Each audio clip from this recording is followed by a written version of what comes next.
Ya, baik. Bismillahirrahmanirrahim. Assalamualaikum warahmatullahi wabarakatuh. Ya, alhamdulillah alamin. Asyhadu an la ilaha illallah wa asyhadu anna Muhammadan abduhu rasulullah. Kembali lagi dengan saya Lutfi Ahmad Sabili dari divisi Purkes Project. Pada kesempatan kali ini saya akan kembali membuat sebuah sharing video dalam rangka programnya dari Raja Sukses Properti Indo. Dan pada kesempatan kali ini saya mungkin akan sedikit membahas terkait work-life balance itu. Bagaimana kita mencoba untuk bisa balance dalam kehidupan kita, membagi porsi dalam kehidupan pribadi kita, pekerjaan dan sebagainya. Lalu apa sih itu manfaat yang mungkin bisa kita dapatkan dengan kita bisa mengatur itu semua. Singkatnya, work life balance itu adalah dimana suatu keadaan itu ya, dimana kita itu dapat mengatur atau membagi antara tanggung jawab pekerjaan kita, kehidupan keluarga dan tanggung jawab lainnya gitu, yang tidak kita memporsir pada satu bagian saja, tapi kita memporsir, membagi-bagi itu semua dengan balance gitu, dengan bisa dikatakan atau tidak over di salah satunya gitu. Sebenarnya kondisi work life balance ini dapat membantu kita agar tidak terjadi konflik atau apa ya istilahnya, beradu antara kehidupan pribadi kita dengan pekerjaan atau dengan tanggung jawab lainnya gitu.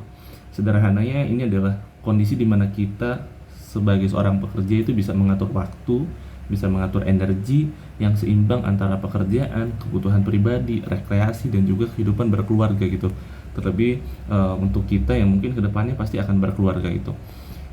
Dengan kita bisa memiliki work life balance ini, kedepannya ini akan sangat membantu karena ini semua bisa membuat kita jadi lebih produktif itu, bisa membuat kita jadi lebih produktif. Hal ini karena kondisi yang dirasakan oleh kita itu cukup mendukung dan bakal meningkatkan kepuasan gitu dalam kita melakukan pekerjaan gitu. Kita tidak akan merasakan kejenuhan hanya mengerjakan itu saja, karena tadi kita memiliki work life balance gitu, atau bisa dikatakan adil untuk pekerjaan-pekerjaan atau tanggung jawab lainnya gitu. Sebaliknya, jika kita itu tidak memiliki work life balance yang baik, kinerja kita tuh bisa cenderung mudah jenuh gitu ya, bisa mudah jenuh, pada akhirnya mungkin bisa merosot dan merusak bidang kehidupan kita yang lainnya gitu, baik itu di keluarga dan sebagainya. Makanya ada baiknya kita tuh dalam berkehidupan tuh perlu ada yang work life balance gitu, antara pekerjaan, ibadah gitu ya, berkeluarga dan kebutuhan kita gitu, tanggung jawab kita yang lainnya gitu. Itu kita perlu ada work life balance tuh gitu. Terlebih umumnya pada zaman sekarang gitu ya, mungkin disebabkan mungkin tingginya tuntutan pekerjaan atau misalnya pressure dan sebagainya, dan itu semua untuk menghadapi itu semua kita perlu ada yang namanya work life balance itu. Nah, work life balance sih penting gitu ya. Dan bagaimana sih bisa tercapai work life balance?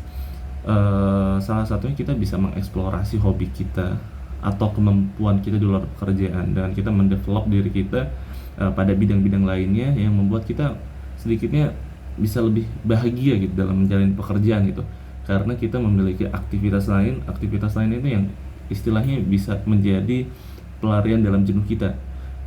Jadi misalkan kita itu sudah jenuh dalam pekerjaan tuh, kita coba kita rekreasi lah dengan keluarga gitu, kita main atau apa, mencari kegiatan hobi kita dan sebagainya gitu ya. Sedikitnya itu akan membantu dalam kejenuhan kita, atau mengantisipasi adanya kejenuhan gitu ya dalam pekerjaan kita gitu. Terlebih khususnya bagi generasi milenial gitu ya, saya sendiri gitu, biasanya gaya hidup itu mempengaruhi tingkat kebahagiaan gitu ya, mempengaruhi tingkat kebahagiaan yang dimana ini semua pasti ada sangkut pautnya dengan work life balance itu. Terkait tingkat kebahagiaan ya, terkait tingkat kebahagiaan. Tapi memang work life balance ini pada akhirnya bisa dikatakan penting karena terdapat beberapa manfaat itu apabila kita sudah bisa mengatur energi waktu kita itu sesuai pada porsinya gitu, dengan tidak menyampingkan tanggung jawab kita gitu. Work life balance ini perlu jadi catatan juga, jangan sampai work life balance ini malah jadi meninggalkan tanggung jawab kita gitu. Kita menjadi enggan-enggan dalam bekerja karena merasa udah jenuh ini, terus kita malah pergi. Enggak seperti itu work life balance tuh. Tadi balik lagi mungkin terkait manfaatnya, mungkin work life balance ini kita sedikitnya bisa terhindar gitu ya dari berbagai penyakit, karena dengan stabilnya diri kita tuh kita bisa lebih berpikir positif dan juga optimis gitu, yang otomatis itu akan meningkatkan imun diri kita gitu. Lalu dengan jarangnya jenuh gitu ya, mungkin itu juga bisa meningkatkan performa kita gitu ya, secara kondisi dan mental kita baik, hingga kita pun dalam mengerjakan pekerjaan pun bisa dengan baik. Kita bisa lebih fokus dalam bekerja, work life balance juga mungkin bisa mengurangi jenuh dan stres gitu ya, karena terpenuhinya gitu ya, terpenuhinya kebutuhan pribadi kita, terpenuhinya kebutuhan dengan keluarga kita gitu. Mungkin itu beberapa manfaat terkait work life balance yang mungkin bisa sama-sama kita coba wujudkan ya, agar kita itu bisa adil untuk diri kita sendiri gitu.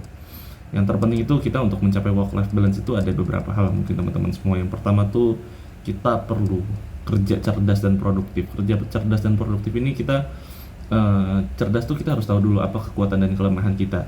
Jadi kita harus memaksimalkan apa hal-hal yang menjadi kekuatan kita, dan kita harus bisa selalu mengantisipasi apa kelemahan pada diri kita gitu. Dan kita pun harus produktif dalam bekerja tuh agar tidak ada waktu yang disia-siakan itu. Lalu sedikitnya kita bisa mengurangi sikap perfeksionis itu, karena sikap perfeksionis ini memang baik gitu ya, akan tetapi tidak sifat perfeksionis ini sedikitnya bisa mengganggu kita apabila kita tuh sudah mentok, dan memang kita tuh harus bisa dikatakan menyampingkan sikap ini gitu. Sikap ini tuh tidak salah, tapi tidak selamanya sikap ini tuh harus dilakukan perfeksionis itu. Lalu kita juga bisa dengan rajin berolahraga, meluangkan waktu kita untuk berolahraga diri kita gitu ya, agar diri kita tetap sehat. Dan mungkin ada beberapa hal lainnya yang dimana kita bisa meningkat work life balance, seperti meningkatkan hubungan kita dengan orang-orang terdekat gitu. Mungkin itu saja yang bisa saya sharingkan terkait work life balance. Terima kasih. Wallahu a'lam bishawab. Assalamualaikum warahmatullahi wabarakatuh.